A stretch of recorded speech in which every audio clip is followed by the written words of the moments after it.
Este é o podcast Irmandade Corintiana número 160160. Eu sou o Guilherme e aqui do meu lado direito está o meu irmão Fábio. Tudo bem, Fábio? Tudo bem, tudo bem. Podia estar um pouquinho melhor, só um pouquinho melhor, mas tá bom, tá tudo bem. Tá bom, né? E você, Gibson, tudo certo? Cara, eu preferia se banir 6 pontos, mas 4 já tá valendo, né? Semaninha de 6 pontos foi quase, né? Quase. Passou ali e tal. Tá numa sequência, quantos jogos aí invictos, né? Então 6. Tá bom, 6 jogos aí, já. sim.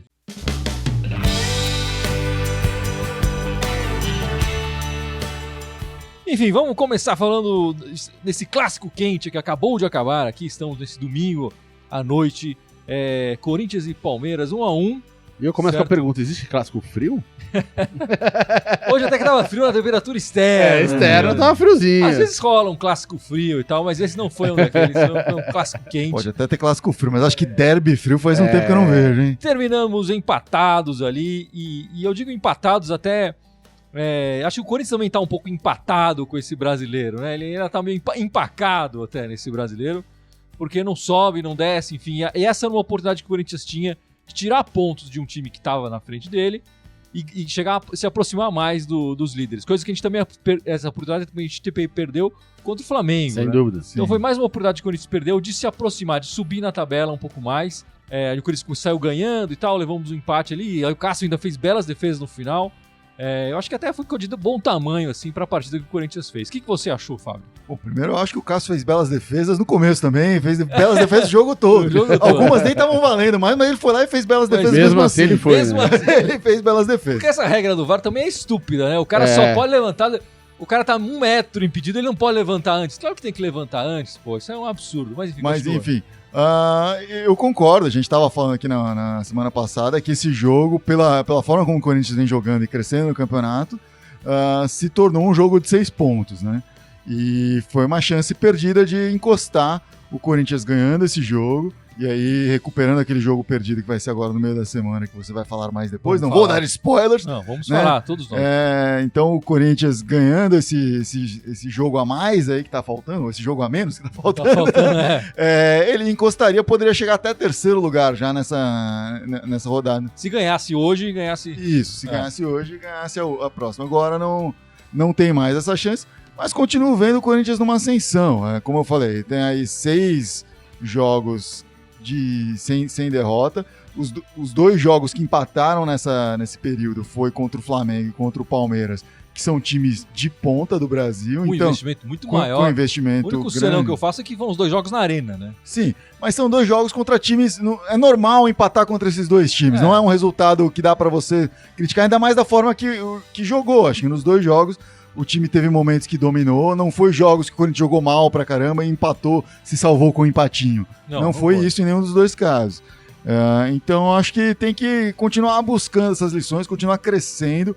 O que acho super válido é que nesse jogo já teve aí um fruto do exercício que o Carille vem fazendo de testar novos jogadores.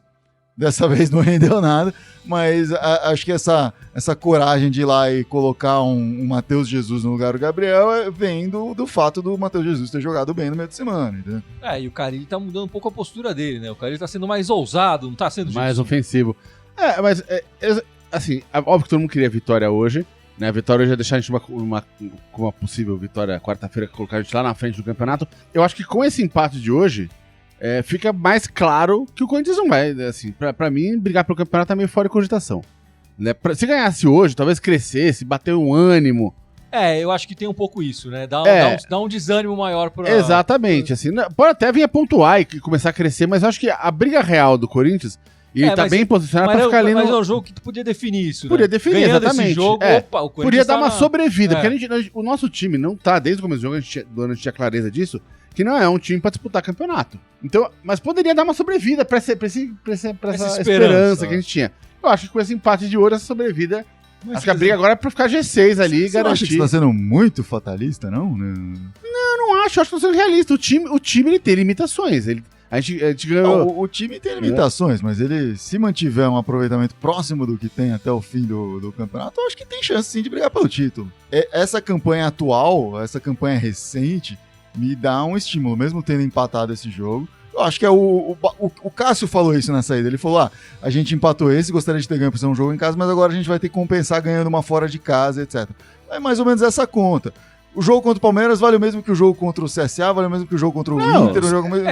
mas é que você arranca ponto de quem tá na frente, não é exatamente a mesma coisa. O CSA não tá disputando o campeonato. E também tem a gente sabe o poder que tem uma vitória contra o nosso adversário. Sim, sem dúvida. A injeção de moral que dá pro time e tudo mais. Eu acho que esse empate dá essa empatada no nosso crescimento, de certa forma. Claro, o futebol apresentado tá sendo bem melhor agora do que foi antes da parada, né? Sem dúvida, são 4 vitórias e 2 empates até agora em 6 jogos. Não, e os resultados estão vindo e tudo mais. Enfim, Cássio acabou sendo eleito o craque nessa partida de hoje. Marcos Andrade falou, Cássio gigante. O Cássio realmente jogou demais hoje. Ele que vinha num certo momento que a torcida tava meio que pegando no pé dele, né? Dizendo que ele tinha falhado em alguns gols e tal, mas o Cássio, nesses jogos, ele sempre cresce, né, Gibson? Sem dúvida. É impressionante, né, cara? Porque o Cássio, pô, baita goleiro, todo mundo sabe, mas clássico é ridículo, né? Se eu fosse do jogador do time adversário, eu estaria muito puto com ele. Porque o cara, aquela bola no final do jogo agora, sim, aquilo era pra sepultar o jogo. A defesa assim, mais difícil foi aos sem dúvida. O cara tempo. Cara, impressionante, né? E isso vindo assim, numa semana que ele falhou, assim, não fez um jogo tão bom. A torcida nos últimos jogos até tem que pegar no pé dele, eu acho que ele nem tem que estar falhando. Não são assim, falhas absurdas, mas esse jogo contra o Wanderers foi uma falhazinha, eu achei. Né? Então, mais ou menos, né? Mas acho que foi importante pra ele fazer essa partida e voltar a ganhar um pouco mais a confiança da torcida. Enfim, na minha parte, nunca perdi a confiança nesse jogador que, enfim, pelos títulos que ele conquistou, é um excelente goleiro, a gente tá muito bem servido, né?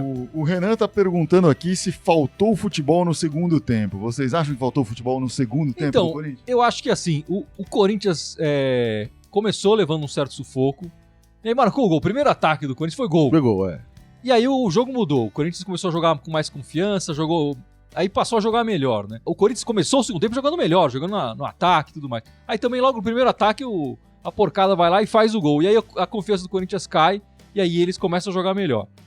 Então o Corinthians, quando teve a vantagem, eu acho que o Corinthians foi superior. Sem a vantagem, na hora que estava empatado, nos 2 momentos que estava empatado, eu acho que o Corinthians foi pior. Ele foi pior que o pior do Palmeiras. Tô tentando fazer... Entendi. Porque quando a gente estava melhor, a gente não teve chances tão boas quanto eles tiveram quando eles estavam melhor. Quando eles estavam melhor, eles criaram muito mais e fizeram o Cássio trabalhar muito mais. Os momentos em que o Palmeiras esteve melhor, os primeiros 10 minutos, e depois do gol, e acho que não foi nem depois do gol.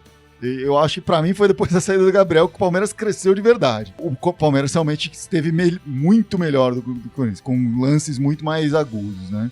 Mas o Corinthians, de fato, depois que fez o gol, dominou, assim, tava controlando o jogo, poderia ter feito mais e infelizmente não fez. Tinha aquela expectativa, né? Vai encaixar um contra-ataque uma hora e alguém vai fazer. Isso não aconteceu. Não, e tava toda hora acontecendo isso. O Palmeiras pegava a bola, já tinha bola roubada rapidamente. Assim. Mesmo quando eles roubavam uma bola de surpresa, vinha alguém lá e tirava a bola desse cara. Era muito rápido. Mas eu queria até salientar. Pra mim, na hora que saiu o Gabriel, o Palmeiras cresceu de verdade. O Dudu, até aquele momento, não me parecia... Tava nulo no jogo. Tava nulo no jogo. O Gabriel tava anulando o Dudu. E a partir daquele momento, da saída do Gabriel, ele cresceu. Ele cresceu na partida. Como você falou no podcast passado, né? O Gabriel voltou muito bem. Ele que passou um tempo contundido. Sim. Antes da contusão, não vinha bem tecnicamente, estava jogando pior. E nessa oportunidade, tendo a oportunidade com o Ralf machucado, tá suprindo demais a falta do Ralf, né? Jogando um bom futebol. Eu acho que nesse jogo, as substituições que o Carille fez, nenhuma delas teve grande efeito, nenhum dos jogadores produziu grande coisa e mudou a partida como na esperança do Carille, né? Acho que nenhuma das 3 substituições deram muito certo. A melhor acabou sendo a do Vital, que teve ali um momentinho ou outro, mas eu acho que o Matheus Jesus não entrou bem e o Everaldo também não foi bem. Acho que o Cleison tava produzindo bem mais. O que o Vital, pra mim, trouxe de ganho, acabou sendo anulado quando tirou o Cleison. Porque ele encostou mais no Cleison e fez o Cleison crescer na partida. Mas o Cleison teve o melhor momento dele naqueles 15 minutos que ele jogou do lado do Vital, eu achei. E aí, a partir do momento que sai o Cleison, E isso foi se até perde, curioso, né? que foi um momento raro de ver um lado esquerdo ali produzindo um pouco mais. Exatamente. E eu acho que uma das Corinthians. falhas do Corinthians no primeiro tempo, até mesmo antes do gol, nos primeiros 4 minutos, foi ter jogado a bola demais pro lado esquerdo. Quando a gente sabe que o lado direito é onde tá ali o ouro, onde sai o mel do Corinthians é ali. Né? Então, acho que ele tava insistindo de alguma forma pro lado esquerdo.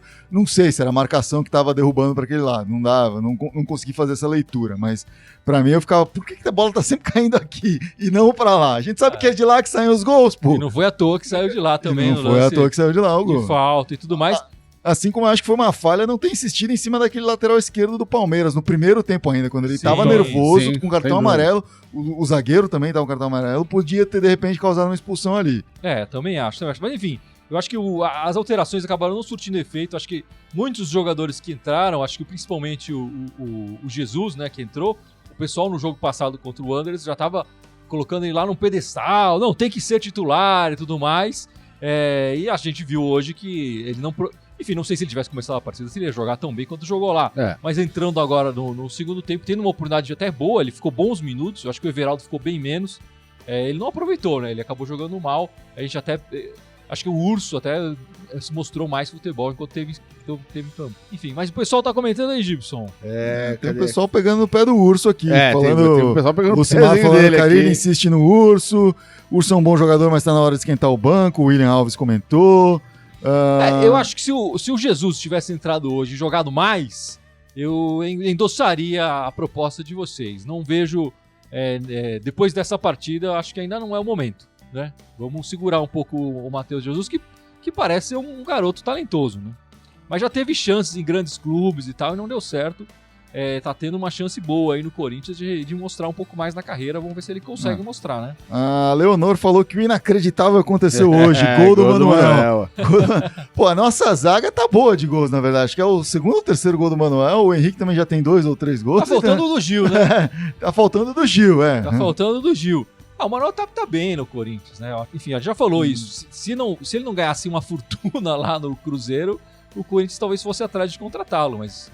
não sei o que dá com pra o salário dele Eu acho que se o Manuel fosse inteligente, ele aproveitava e falava, nossa, ele recebeu um pouquinho menos aí. Então, precisa ver se ele aceita isso, até porque que emoção que ele deve ter sentido, né? O Manuel no banco do Cruzeiro no começo do ano, e sabendo que ia ter poucas chances, chega no Corinthians, campeão paulista, marcando gol em clássico e tal, a emoção que ele deve estar sentindo nesse momento é muito grande. E comemorou com muito afinco, né? Sim, achei legal, sim. foi bonito ver aí. Tem um pessoal aqui ainda que, enfim, eu não sei se viram o mesmo jogo que eu, falando que o Carilli é retranqueiro, que o Carilli é covarde. Ele pode ter sido, sei lá, você pode chamar ele de burro pela substituição, mas retranqueiro, covarde não me pareceu quando ele tira o primeiro volante e coloca um volante mais ofensivo. Ele foi pra cima, Ele, claro, e acho que o Fábio também falou muito bem, né? Ele tira o Gabriel e a equipe cai. Ele fez uma opção arriscada. O Corinthians, no final do jogo, sofreu ali. Podia ter até perdido esse ponto. Eu achei que foi uma leitura errada, porque, como você falou, depois do gol, o Palmeiras estava melhor. Mas ele não estava, assim, muito melhor naquele momento. E aí, quando sai o Gabriel, aí sim ele cresce pra valer. Eu acho que abriu esse espaço, né? Se tivesse um jogo assim, onde o Gabriel estivesse sobrando ali no meio de campo, falar, pô, que o cara não tá fazendo nada, vamos pôr. Aí... Não, mas não era, né? Não era o caso. Enfim, eu também não acho que o Carilli não foi em nenhum momento retranqueiro. Eu acho que um pouco dessa percepção muita gente fala faz tempo disso do Carilli ser retranqueiro. Não é que o Carilli é retranqueiro, o time é limitado. Então tem que fechar a casinha e depois tem que... E a criação do time é muito fraca, a gente sabe disso. Então tem que fechar a casinha ali atrás, jogar com a defesa firme e aí depois tentar ver pra frente. Não é que ele é retranqueiro, é a circunstância do elenco pra mim isso. Sim. Qual a explicação do Love ficar em campo? O Guilherme tá perguntando. Eu acho que foi que queimou as substituições de outra forma, né? E talvez, não sei, quem que tava no banco? O Bozelli. Ele tá reclamando do Love ter começado a partida ou ele ter ficado até o final? Porque eu também não acho que tirar o Love e colocar o Bozelli ia adiantar alguma coisa. A bola nem tava chegando ali, né? Tava rolando muito cruzamento. Talvez o Bozelli fosse melhor nesses cruzamentos do que o Wagner Love. Mas o Wagner Love é um cara que protege a frente da área melhor ali. Né? Ele tem mais marcação. Sim. Tava tentando marcar ali a saída. O Love ganhou essa vaga com gols, né? Ele tem marcado gols. Então, a vaga hoje é dele. Acho que tanto o Bozelli e o Gustavo, nas chances que tiverem, as próximas chances que tiverem, tem que mostrar mais. Eu acho que nenhum deles está mostrando o suficiente para ameaçar essa posição do Love. Inclusive, o Love, no meio de semana, fez 2 gols. Sim. E com isso se tornou o vice-artilheiro do Corinthians no ano. O artilheiro continua sendo o Gustavo, que há muito tempo não atua de verdade ali, né? Exatamente. A gente pode começar falando então dessa partida, já que você chamou aí. O Love marcando Fiz 2 de gols, propósito, sendo o craque. O Corinthians ganhou lá do Montevideo Wanderers por 2-1, né? 2 gols do Wagner Love. E a gente já falou um pouco, o gol deles, muita gente tá falando que foi falha do Cássio. Também acho que o Cássio também foi um pouco mão de alface ali. Mas enfim, o Corinthians dominou essa partida contra o Wanderers do início ao fim. Eu acho que esse time uruguaio, em todos os 4 tempos que o Corinthians jogou contra ele, o Corinthians foi superior em todos eles. E poderia ter feito placares mais elásticos do que foi o final, né? O Corinthians ganhou de 2-0 apenas na Arena, poderia ter ganhado demais. Esse jogo foi 2-1, eles chegaram a empatar com o Corinthians, né? E o Corinthians depois fez o gol da vitória, mas o Corinthians poderia ter feito 2, 3 gols nessa partida, sem dúvida nenhuma. E o Corinthians jogou com vários jogadores reservas e tal, e todos eles jogaram muito bem, né? O Vital foi bem, o Matheus Jesus foi bem, o Carlos Augusto na lateral foi bem. O Ramiro foi muito bem, talvez tenha sido a melhor partida. Você falou, foram dois gols do Lobo, foram 2 assistências do Ramiro. A outra não foi bem assistência, né? Ele tentou, bateu na trave e tal. Mas foi interessante ver e lançamentos do Cleison pro Ramiro. Foi bem interessante, aliás, essa jogada que surgiu, né? Eu nunca tinha visto essa jogada acontecer. E surgiu nessa partida contra o Wanderers do Cleison. O Cleison armando. Armando. E colocando o Ramiro numa posição privilegiada ali. E aí, assim que saíram os 2 gols do Corinthians, foram jogadas bem parecidas. Enfim, o Corinthians se classifica para a Copa Sul-Americana e agora a coisa afunila, o Corinthians enfrenta um brasileiro ali, vai ser um adversário mais complicado nessa próxima fase. Não é isso, Gibson? Já que você ama tanto a Sul-Americana, por favor. Não, eu acho que esses resultados da Sul-Americana, tanto o jogo de ida aqui o em casa como fora com o Wanderers, né? Eles evidenciam assim que, como você falou, foi superior nos 4 tempos. Poderia ter sido um placar era pra ter sido um placar muito mais elástico. Não foi por quê? Porque o Corinthians tem limitações. E acho que quando esbarra num time que ele esbarra no Palmeiras hoje, não é que seja grande coisa, ser o Bega time, não, mas é um time bom, um time com um elenco com muito dinheiro. Cara, aí essas limitações aparecem. Tem muita gente perguntando, alguém perguntou agora há pouco, por que o Corinthians ficou insistindo no chuveirinho na área? Porque não tem capacidade de entrar tabelando ali na frente. Não consegue, é simples. Né? Não é porque a uma orientação técnica. Não, cara, é o jeito de chegar na área. Assim como foi o jeito do Palmeiras chegar na nossa. Né? Fizeram gol assim também, né? Cruzamento. No final que eles começaram a tocar mais e tiveram mais agora, chance, né? na Sul-Americana a gente passou agora para as quartas. Isso. Né? Começa a funilar, os times vão ficando melhores na teoria. Vai enfrentar o Fluminense. Que não é o Wanderers, né? Mas também não é nenhum bicho que assusta. Dá pra levar essa vaga fácil, mas o Flu tá num momento de crescimento, né? Ele conseguiu essa vaga bem, né? Ganhou 2 vezes do Peñarol também, né? E ontem ganhou do Internacional também, que é um time que tá indo bem. Então, tá crescendo, tem um técnico bom, tem mais ou menos. Acho que o Flu ainda tá oscilando. Eu ainda vejo ele tendo resultados meio esquisitos. Eu entendo que o Corinthians é um time melhor do que o Fluminense e tá num momento talvez melhor do que o Fluminense também, mas ao mesmo tempo é aquilo, ainda tem umas 2 semanas até chegar lá, né, mas vai saber o que vai acontecer nessas 2 semanas, mas hoje eu encaro o Fluminense, eu vejo o Fluminense como um time mais perigoso do que eu viria um mês atrás, por exemplo, né, quando a gente saiu o sorteio dessa segunda fase e viu que o brasileiro que ia cruzar contra o Corinthians era o Fluminense, a gente pensou, tranquilo. Acho que agora já não é tão tranquilo assim. Mas ao mesmo tempo eu penso o caminho inverso. Quando eles olharam, a gente pode cruzar o Corinthians, eles falaram, tranquilo. Depois da volta da Copa... Eles não olharam isso, não. Eles não falaram isso. Não, mas depois da volta da Copa, 6 jogos invictos. Então, pros caras não tá tranquilo também, não. O Corinthians também tá num momento bem melhor. Enfim, o Fábio falou, o primeiro jogo do Corinthians contra o Fluminense é em casa, no dia 22 de agosto. E depois o jogo de fora é uma semana depois, no dia 29, no Rio de Janeiro. Os 2 jogos quinta-feira, 21h30 da noite. Então, para não brigar com os jogos do brasileiro e tal, eles estão jogando os jogos da Sul-Americana na quinta-feira, naquele canal lá por assinatura, só pela internet. Então, vai passar essas 2 partidas. Não sei se eles vão fazer algum acordo aí para passar esse jogo na TV, mas por enquanto não. O Giliard GC perguntando aqui, então vocês gostaram do Carille hoje? Porque ele perguntou aqui um pouco pra trás, eu tava recuperando a pergunta dele aqui. Que ele tinha falado que o Love, claro que a gente falou do Love titular, que ele foi um que questionou o Love titular, mas a questão dele é assim, tudo bem, que o Love ele merece a vaga pelo que ele tem feito. Mas, quando tá num dia ruim, tem que sair. Nessa parte eu concordo com ele. Né? Ninguém tem vaga garantida no time. O cara pode ser o atacante oficial, o titular, mas tá jogando mal, o técnico tem que tentar uma substituição ali. Enfim, mas eu acho que o Carille fez a opção correta. Eu acho que tirar o Wagner Love e colocar o Bozelli ou o Gustavo é trocar 6 por meia dúzia. Ele tentou colocar o time mais pra frente, tirando um volante de contenção, o Gabriel, e colocando um que chegasse mais no ataque, que se aproximasse mais no ataque. Não deu certo. O Vital também entrou, fez uma outra jogada ali, depois também parou de funcionar. E ele tentou colocar o Everaldo ali pra ver se mudava. Eu acho que de novo. Não era, as bolas, não é que a bola tava chegando e o Love tava perdendo gols. A bola nem tava chegando. Sei, mas e ele tava tentando fazer a bola chegar mas o meu ponto não é nem botar o Bozelli, que não tem a menor confiança, nem o Gustavo, que eu acho que ele pode vir voltar a jogar a bola. O dia que você defender a entrada do Bozelli, eu vou ficar surpreso. Mas o meu ponto é, se o Love não tá bem, põe um cara pra jogar mais atrás junto com todo mundo, no meio. Já jogou sem atacante antes e jogou muito bem sem atacante antes. Né? Então, de repente, o time ficasse mais ofensivo dessa maneira. Né?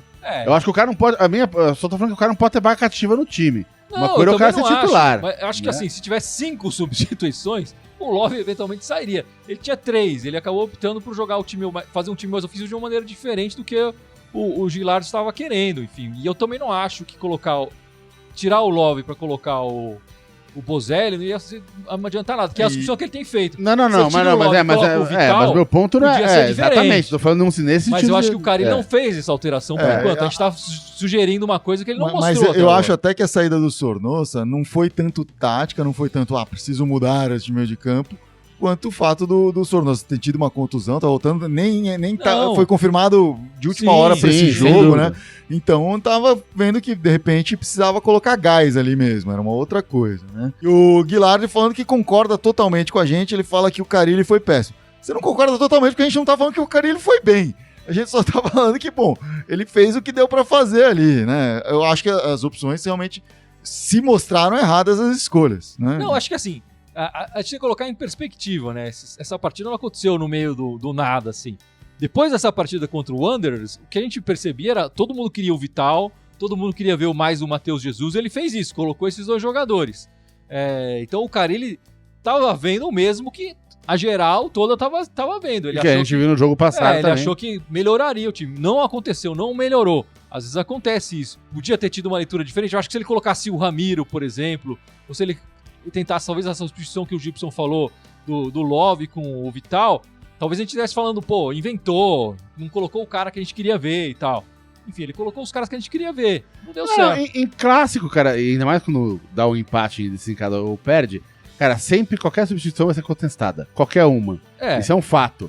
Não eu tô falando que o cara ele esteja certo, eu tô falando que assim, se ele tivesse acertado tudo, a gente teria de qualquer um buraco pra causar do cara.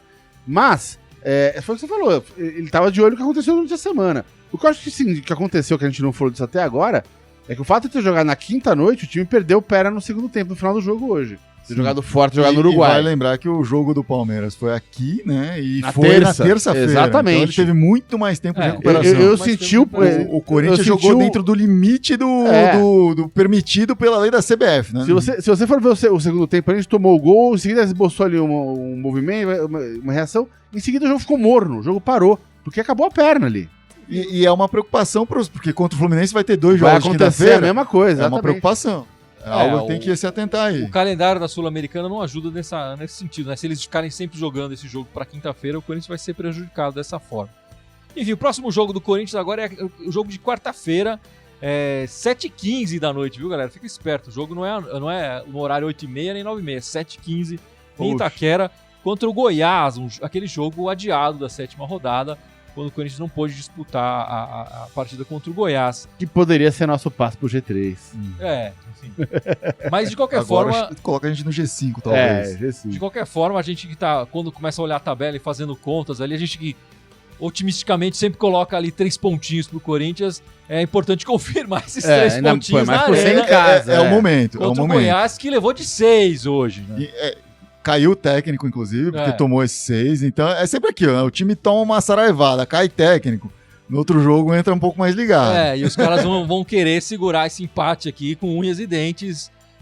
Depois de levar um 6 ali, se a gente não levar nenhum gol na próxima partida, já vai ser melhor. Não, então... Eu acho que o Corinthians tem que mostrar que é melhor, que é superior, fazer 7. No mínimo 7. Menos que 7 eu não aceito.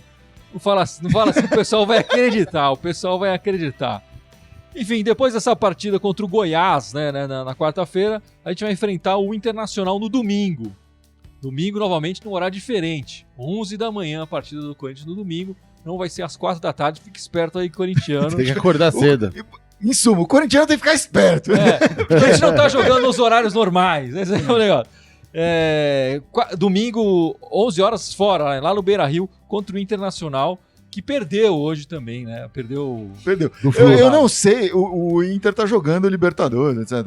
E Copa do Brasil, que vai ter jogo no meio da semana. Eu não sei se o Inter poupou o jogador pra esse jogo de ontem, né? Eu tinha lido que poupou, sim. Poupou, não muitos, mas poupou uns 3, 4. Então, assim, não sei. Pode ter sido que o Fluminense tenha até crescido em cima disso. Enfim, mas se o Cássio saiu falando que o Corinthians acabou perdendo essa oportunidade e tem que ir atrás desses pontos perdidos em casa, é uma boa chance aí, né? Vamos atrás desse... Tá na hora, até né? porque se vai ter jogo da Copa, eles vão jogar na Copa do Brasil no meio de semana, então é a chance, né? E vamos jogar depois do Libertadores, né? Então é a chance. É a hora, eles não né? vão estar focando nesse jogo. Não é uma equipe que tá fora de todos Apesar que é Internacional, assim como qualquer clube do Brasil, quando vê o Corinthians ali no calendário, o zóio fica vermelho de sangue ali. Não, lá o pessoal do Sul até se une, né? O Grêmio e o Inter se unem contra o Corinthians, é impressionante a rivalidade que tem contra os times lá do Sul. Bancam DVD juntos. Mas são duas partidas importantes do Corinthians essa semana. Essa do Goiás para confirmar esses 3 pontos que a gente tá colocando sempre na nossa conta. Automaticamente. E depois nesse jogo difícil que vai ser lá no Sul, para tentar recuperar um pouco esses pontos que a gente perdeu na arena, né? O pessoal comentando aí, Gibson. O Rogério Mariano fez um comentário aqui que ecoou de outras pessoas, tanto que depois várias outras pessoas falaram: Rogério, você tá certo. Que o Carille foi péssimo hoje, errou em tudo, mandou o Bozelli ser feliz em outro lugar, porque aqui não tem chance. Ele realmente falou em outro lugar, eu não tô censurando ele não aqui. Abriu o meio de campo ao tirar o Gabriel, foi o que a gente falou, tirou o Sornoso atrasado e manteve o Lobo em campo, é inexplicável. Enquanto o Corinthians esteve na frente, até o Casagrande elogiou, né? Não, o Carille, pra mim, foi o melhor em campo, ele tava falando no intervalo, né? Pelo time que ele organizou e tal. Pelo jeito que o time vinha jogando no primeiro tempo, o time mas muito dos organizado. 12 do primeiro tempo até os 4 do segundo tempo, esses 40 minutos aí, o Corinthians foi bem superior. E dominou a partida, né? E taticamente, né? Não foi que dominou porque não foi na pressão, jogando bola pra frente, jogou organizado, tá jogando muita marcação, tá funcionando muito bem. O Carille insistiu tanto que o zagueiro subiu, então encurtou ali o campo do Palmeiras. Qualquer lançamento que o Palmeiras fazia estava sempre em impedimento. Mas fato as substituições não deram certo. O Corinthians só não saiu com uma derrota por causa do Cassiano. Sim, sem dúvida nenhuma. Mas eu acho que as substituições não deram certo, mas eu não acho que ele fez as substituições erradas. Eu acho que se ele não tivesse colocado o Jesus agora, por exemplo, a reclamação seria muito maior. Se ele tivesse colocado o Ramiro no lugar de Jesus e não tivesse dado efeito, como não deu efeito, ia ter sido maior mesmo a reclamação. Eu concordo aqui com o Arenilton, que tá falando, vai Corinthians, pra mim o Corinthians está no caminho certo. Isso aí, Arenilton. Não, eu também acho. Acho que a partir do momento que o Carille voltou pro Corinthians, o Corinthians começou a voltar pro caminho certo. Fábio, você quer falar das meninas essa semana? Vamos falar das meninas aqui. Elas ganharam mais uma partida aí essa semana, né? E chegaram um número impressionante no Campeonato Brasileiro, não foi isso? Foi, exatamente. Bateram, se eu não me engano, 24 vitórias seguidas com essa vitória em cima do Vitória. 2-1 em cima do Vitória. E igualou a marca de maior sequência de vitórias do futebol brasileiro. Com essas 24 vitórias seguidas. As meninas que esse ano só perderam uma única vez, que foi justamente na primeira rodada do Brasileiro, perderam para o Santos. E desde então tem disputado essa ponta com o Santos aí no saldo de gols aí, porque depois já ganharam do Santos de novo. Enfim, mas as meninas continuam dando show de bola, mostrando que o futebol feminino do Corinthians está muito bem, né? Foi o masculino tá assim. Quisera tá metade assim. Seria ótimo. 12 partidas invictas, hein, Gil? Pensou? Metade, já tava lindo. Já tava ali. Bom, já estamos a 6, falta mais 6.